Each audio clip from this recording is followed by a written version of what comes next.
අද මම කතා කරනවා SSW වීසා එක ගැන. මේ දවස්වල ජනප්‍රිය වීසා එකක් තමයි SSW කියලා කියන්නේ. ලංකාවේ ඉඳන් ජපානට එන්න හොඳ වීසා එකක් විදිහට මම SSW වීසා එක දකිනවා. මොකද ඔයාලට ලංකාවේ ඉඳන් ජපානට ඇවිල්ලා ජොබ් එකක් කියන්නේ ඔයාලා දාන්නේ ජොබ් එකකට. ඒක නිසා SSW වීසා එක ගැන අද අපි චුට්ටක් කතා කරමු. අපි ඉස්සෙල්ලාම බලමු SSW වීසා එකට එන්න සුදුසුකම් මොනවද කියලා. ලැන්ග්වේජ් එක N4 මට්ටම. ඒ කියන්නේ JLPT N4 හෝ JFT exam එක. ඒක තමයි ලැන්ග්වේජ් මට්ටම. ඒ වගේම ස්කිල් exam එකකුත් අනිවාර්යෙන් අපි පාස් වෙන්න ඕනේ. අපි බලමුකෝ ලංකාවේ ස්කිල්ස් කීයක් තියලා තියෙනවද කියලා. මම ජපානයට එන්න එක්සෑම් කරන 2022 වර්ෂයේ 2022 වෙනකොට ලංකාවට දීලා තිබ්බේ කැටගරිස් 3යි. ස්කිල් කැටගරිස් 3යි දීලා තිබුණේ.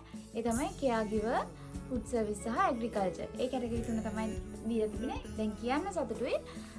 අද වෙනකොට ඒ කියන්නේ 2026 වෙනකොට කැටගරිස් 9 විතර ප්‍රමාණයක් ලංකාවට දීලා තියෙනවා. මම ඔයාලට කියන්නම් මේ කැටගරිස් මොනවද කියලා. ඒ කැටගරිස් තමයි caregiver, agriculture, food service. food service එක දැන් නැහැ.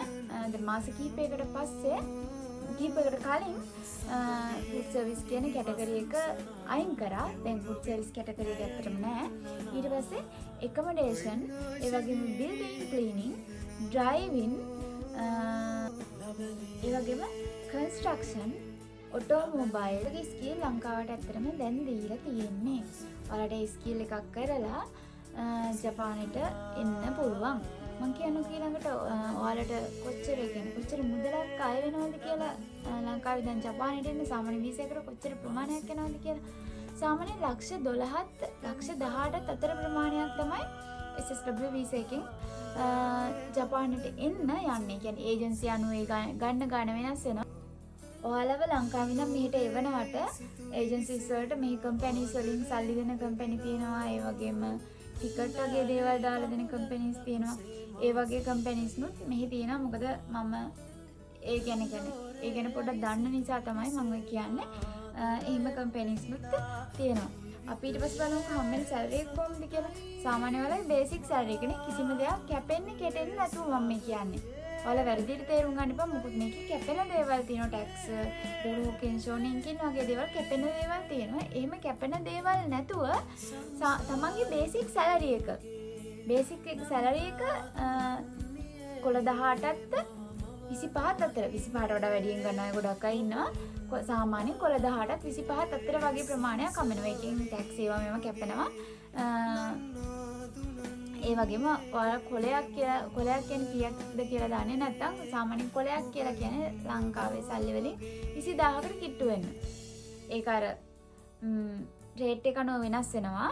20000කට කිට්ටු වෙන ප්‍රමාණයක් තමයි සාමාන්‍යයෙන් කොලයක් කියලා කියන්නේ.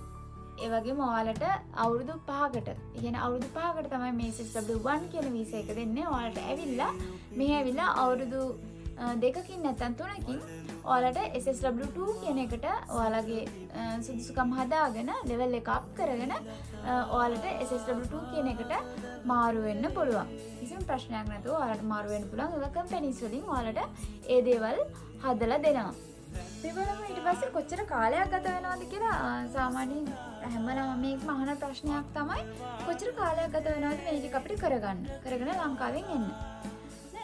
අපි බලමු කොච්චර කාලයක් ගත වෙනවද කියලා. සාමාන්‍ය ලැන්ග්වේජ් එකක් හදන්න N4 level එක 5 level එක නෙමෙයි N4 level එක. සාමාන්‍ය N4 level එක හදන්න මාස 4ක් වගේ කාලයක් යනවා. සාමාන්‍ය ළමයෙක්ට මාස 4ක් මාස 2-3 ගොඩ දාන ළමයිනුත් ඉන්නවා. ඒක නැතුව නෙමෙයි.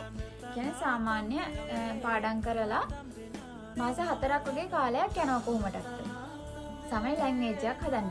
ඒ වගේම ස්කිල් එක සාමාන්‍ය සති 2කින් තනියෙන් පාඩම් කරලා සාමාන්‍ය ලැන්ග්වේජ් එක තියෙනවා නම් තනියෙන් පාඩම් කරලා සති 2කින් විතර එක්සෑම් ගොඩ දා ගන්න පුළුවන් ස්කිල් නුත් තියෙනවා. ඒ වගේම සිලබස් එක ලොකු ස්කිල් නුත් තියෙනවා. ඒකට මාස 2ක් වගේ කාලයක් යනවා. ඒ වගේ සාමාන්‍ය මාස 6ක් වගේ ඇතුළත ඔය සියල්ල අපිට සාමාන්‍ය කරගන්න පුළුවන්.